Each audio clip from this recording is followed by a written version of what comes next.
Ross. Mr Speaker, I've learnt in 3 very short years here that this is an extremely rough and tumble place. And it's actually quite a sad thing when a minister resigns. Maurice Williamson likes us saying that in this place one day you're a rooster and the next day you're a feather duster.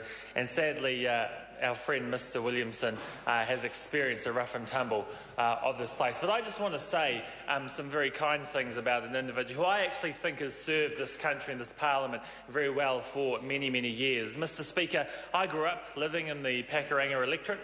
The first time I joined a political party, it was in Maurice Williamson's electorate. When I went and worked for a Member of Parliament, it was in Maurice Williamson's electorate office. And Mr Speaker, if there is a model of someone as a local electorate MP who goes above and beyond every single time for his constituents to battle on their behalf, it's Maurice Williamson, the Member of Parliament for Pakuranga. Sadly, Maurice's desire to be helpful, Maurice Williamson's desire to go above and beyond for individuals has led him to go a bit too far in this case, and he's paying a very high price for that mistake. But Mr Speaker, I just want to reiterate to this House that ministers and members of this Parliament serve extremely hard and serve very well on behalf of their constituents and the people they serve. We are all humans though, and from time to time we make mistakes. But when we make those mistakes, it's important we take the consequences, bear the consequences, and that's exactly what has happened with Maurice. The Prime Minister has acted appropriately, as a Prime Minister should do, in accepting the resignation of Maurice Williamson, and Maurice Williamson did the honourable thing in resigning for the mistake he made, and he is an honourable member. But, Mr Speaker, some of the things that we've heard today from members opposite are just absolutely unbelievable. To be lectured by Winston Peters about corruption is like being lectured by a lady of the night about abstinence. Mr Speaker, it's so hard to believe. I can only think of one person who's been referred to the Serious Fraud Office for donation issues, and that's Winston Peters. To have Russell Norman stand up in this House and talk about democracy being for sale, knowing that he went to Kim.com's mansion and talked about intervening in the extradition process should he ever get into government, is simply unbelievable. To have him now turn up here and talk about democracy being for sale, and to have David Cunliffe stand up and talk about donations and talk about rich mates, when we know very well... Order. Is that a point of order? Yeah, Richard Prosser. Thank you, Mr Speaker.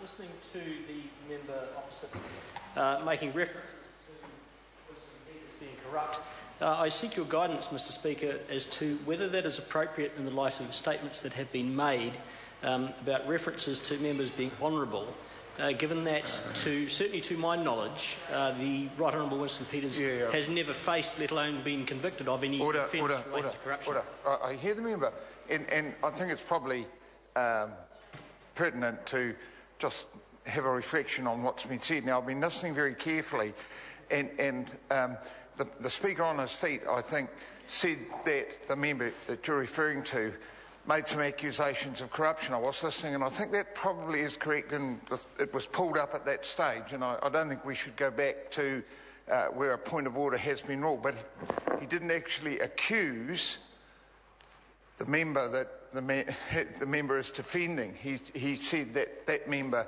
actually made the accusation, which I believe was correct. But I think we just need to be a bit cautious about accusations, and I think Assistant Speaker Robertson made a good call about and cited the Speaker's rulings that were appropriate, and the debate has gone pretty well. Let's just keep it on that level.